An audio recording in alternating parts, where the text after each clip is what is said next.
Hello दोस्तों, स्वागत है आप लोग का मेरे इस चैनल पे। जैसे कि आप लोग देख रहे हैं कि चौकीदार की भर्ती आ गई हुई है। बिहार में चौकीदार की भर्ती आ गई हुई है और इसी के बारे में आप लोगों को हम बताने वाले हैं कि आप किस प्रकार वैकेंसी भर सकते हैं। इसमें आपको सीधी भर्ती है, इसमें कोई सीधी भर्ती है, इसमें आपको एग्ज़ाम नहीं होने वाला है। उसके बाद इसमें आपको एज क्या होता है, इस फॉर्म आपको ऑफलाइन भरना है, ऑनलाइन नहीं भरना है। ये फॉर्म भर कर भी बताएंगे कि आप फॉर्म कैसे भर सकते हैं। चलिए चलते हैं वीडियो की ओर। जैसे कि आप लोग देख रहे हैं चौकीदार की भर्ती आई हुई है। उसका टोटल पोस्ट हो गया आपको 223 पोस्ट है। देखिए दोस्तों 223 पोस्ट है। उसमें आपको अनुसूचित जाति के लिए, ये देखिए अनुसूचित जाति के लिए आपको पुरुष में 25 पोस्ट है। उसके बाद महिला में भी है आपको 14 पोस्ट है। अनुसूचित जनजाति के लिए हो गया आपको 5 पोस्ट है पुरुष में। उसके बाद 2 पोस्ट आपको महिला में पोस्ट है। उसके बाद पिछड़ा वर्ग के लिए 53 पोस्ट है। महिला के लिए आपको 28 पोस्ट है। उसी प्रकार देखिए पिछड़ी जाति के महिला और पुरुष के लिए इसमें वैकेंसी नहीं दिया हुआ है। उसके बाद देखिए आर्थिक रूप से जो कमज़ोर वर्ग के व्यक्ति है, पुरुष या महिला, उसके लिए भी पोस्ट दिया गया हुआ है। उसके बाद अनारक्षित पुरुष और महिला के लिए भी 48 पोस्ट और 26 पोस्ट है। तो देख रहे हैं आपको पोस्ट, आपको अच्छा खासा पोस्ट है। आपको 223 पोस्ट दिया गया है। चलते हैं आगे। इसका वेतन बोले तो वेतन का जो स्तर है ये फर्स्ट स्तर है। फर्स्ट स्तर में आपको 20 से 25 हज़ार के आसपास में सैलरी मिलेगी। उसके बाद दक्षता मतलब अभी क्वालिफ़िकेशन क्या होनी चाहिए। क्वालिफ़िकेशन के बारे में कहा गया है कि क्वालिफ़िकेशन आपको 10वां पास होना चाहिए। ये आपको मार्क्स बेसिस पर इसका सिलेक्शन होगा। उसके बाद जो व्यक्ति का उम्र जितना रहेगा उसके अनुसार ये आपको इसमें मेगा सूची जारी किया जाएगा। उसके बाद इसमें सबसे जरूरी बात कि इसमें आपको साइकिल चलाना आता हो। पुरुषों के लिए साइकिल चलाना आता हो और लड़कियों के लिए यह अनिवार्य नहीं दिया गया है, लेकिन पुरुषों के लिए आपको देख रहे हैं कि साइकिल चलाना आता हो, जिसमें महिलाओं के लिए इसमें शर्त में शामिल नहीं किया गया है। उसके बाद आगे चलते उम्र की बात करें तो आपको उम्र कम से कम 18 वर्ष होना चाहिए। देख लीजिए कम से कम इसमें उम्र कहा गया 18 वर्ष। उसी प्रकार अनारक्षित पुरुषों के लिए 37 वर्ष दिया गया हुआ है। उसी प्रकार पिछड़ा वर्ग और अत्यंत पिछड़ा वर्ग महिला और पुरुष दोनों के लिए 40 वर्ष दिया गया हुआ है।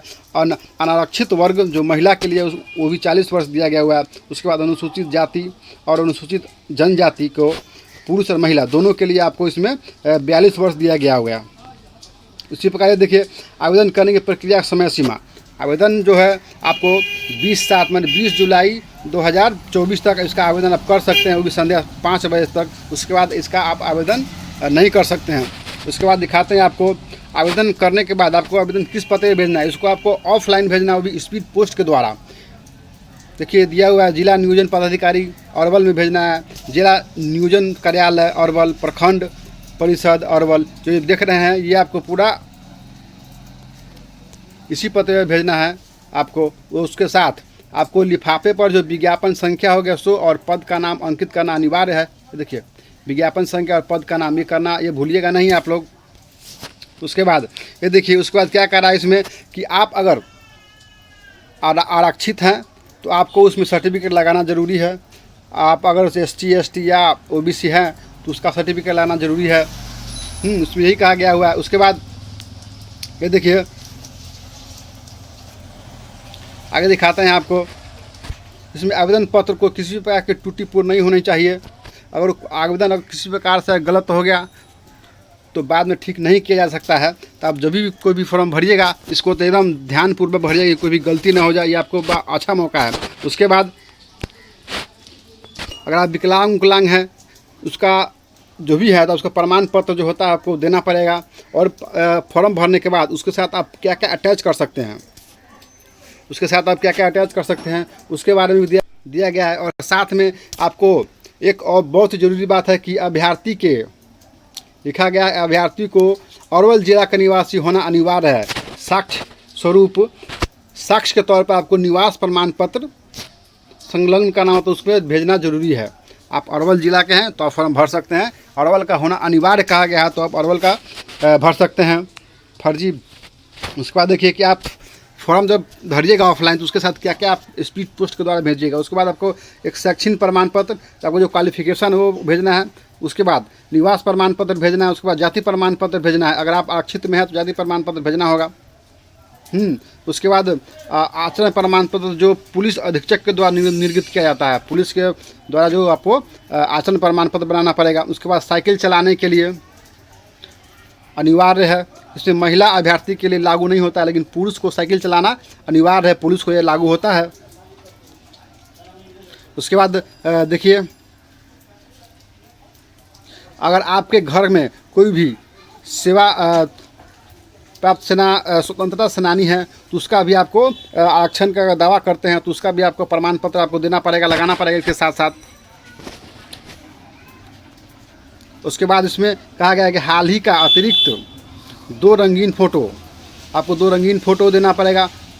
फोटोग्राफ के पीछे विज्ञापन संख्या, फ़ोटो के पीछे जो होता है आपको विज्ञापन संख्या लिखना है, पद का नाम लिखना है, नाम और पूरा पता लिखना है। देखिए कहा गया नाम और पूरा पता लिखना है आपको फ़ोटो के पीछे।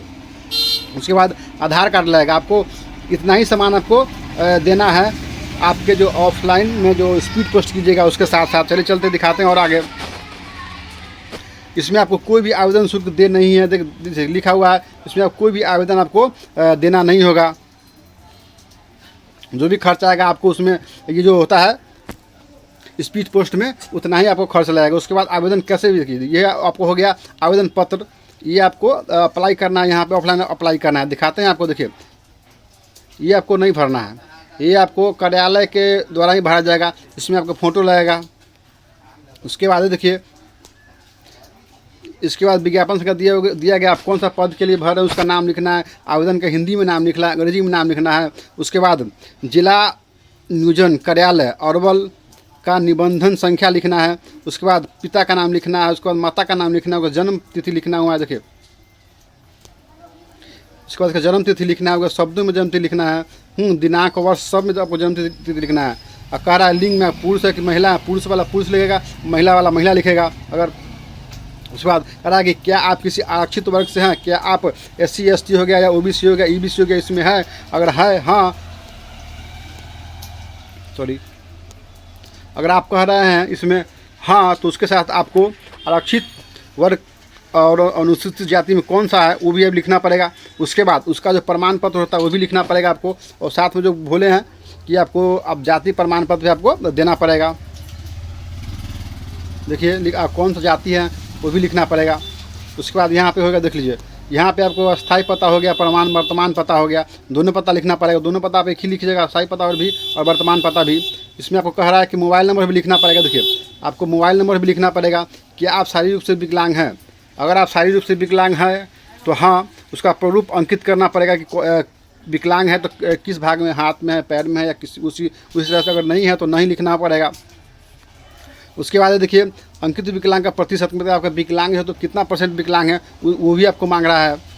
उसके बाद आगे क्या कह रहा है, देखिए क्या आप अरवल जिला के अस्थायी निवासी हैं, क्या आप अरवल जिला के अस्थायी निवासी हैं। अगर हाँ, यदि हाँ तो पूर्ण पता का उल्लेख करें, यानी पूरा पता आपको लिखना पड़ेगा कि अरवल जिला में कहाँ पे, किस वार्ड में, किस तरह का है, उस तरह का पूरा पता आपको लिखना पड़ेगा।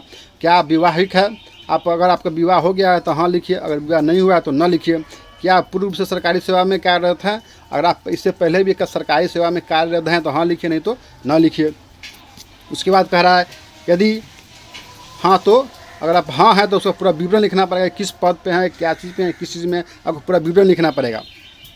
उसके बाद क्या कह रहा है, क्या विज्ञापन के अंकित आवश्यक सूचना या शैक्षणिक योग्यता को, हाँ जो विज्ञापन में दिया गया हुआ है, क्वालिफिकेशन जो दिया गया हुआ है उसके अनुसार अगर आप इसमें पूरा फिट बैठते हैं हाँ तो ठीक। हाँ अगर आप कह रहे हैं हाँ तो आपको इसमें प्रशिक्षण देना पड़ेगा कि आप कितना तक पास हुए हैं, कम से कम। देखिए इसमें उत्तीर्ण वर्ष देना होगा। उसके बाद सत्र विशेष क्या था आपका, सत्र कौन सा था, उत्तीर्ण तिथि कब पास किए थे, उसका विद्यालय कौन था, कौन सा बोर्ड है, उसके बाद कुल कितना % आया, प्राप्त कितना किए थे, प्रतिशत कितना आपको आया हुआ है, आप जो प्रतिशत आया हुआ है फर्स्ट है कि सेकेंड है कि थर्ड है, उसके अनुसार आपको इसमें अपना जो भी आपके पास क्वालिफिकेशन है वो आपको भर देना है। उसके बाद देखिए आगे दिखाते हैं, चलिए देखिए। उसके बाद कह रहा है क्या आपके विरुद्ध किसी न्यायालय में कोई वाद विवाद, अगर किसी न्यायालय में केस उस है आपके पास अगर है हाँ तो उसका पूरा विवरण देना पड़ेगा, और नहीं तो कोई बात नहीं है, नहीं है तो कुछ नहीं लिखना है आपको, नहीं दे के आगे निकल जाना है। उसके बाद कह रहा है क्या आप किसी न्यायालय द्वारा दंडित किए गए, आप क्या किसी कोई कोशिश में आपको दंड किया गया है, तो हाँ अगर किया गया है तो हाँ, नहीं तो इसमें नहीं लिखेगा। और क्या कह रहा है कि शरीर, यदि हाँ तो उसको पूरा विवरण देना पड़ेगा, और शरीर का एक पहचान बताना पड़ेगा। इसके बाद को शरीर कह रहा है कि शरीर पहचान करना, मतलब किसी का नाक पर तिल होता है, किसी गर्दन पर तिल होता है, किसी का आपके चेहरे पर कोई भी कट है या चेहरे पर कोई तिलवा है, तो वही आपको पहचान के लिए तौर पर मांग रहा है, तो आपको देना पड़ेगा। उसके बाद ये क्या कह रहा है कि देखिए, निम्नलिखित प्रमाण पत्र की स्वयं अभी प्रमाणित प्रति संलग्न करें, उसके साथ भेजना है, जो बोल दिए आपको हम पहले। तो अब शैक्षणिक योग्यता भी क्या क्या आपको योग्यता है, आप क्या क्या शिक्षा प्राप्त सर्टिफिकेट है, वो डॉक्यूमेंट आपको भेजना पड़ेगा। उसके बाद निवास प्रमाण पत्र आपको भेजना पड़ेगा। जाति प्रमाण पत्र केवल आरक्षक का दावा करने वालों को, अगर आप दावा करने की नहीं हम EBC SC ST में है, तो इसके लिए आपको जाति प्रमाण पत्र आपको लगेगा ही लगेगा। आसन प्रमाण पत्र जो पुलिस के द्वारा निर्मित किया गया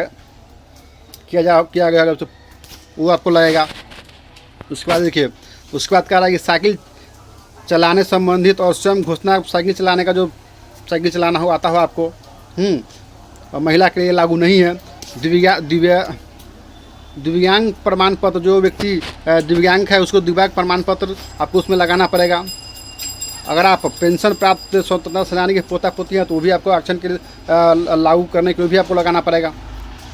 हाल में कहा गया है फोटोग्राफी, देखिए कहा कि फ़ोटो, 2 रंगीन फ़ोटो, विज्ञापन पद, विज्ञापन संख्या।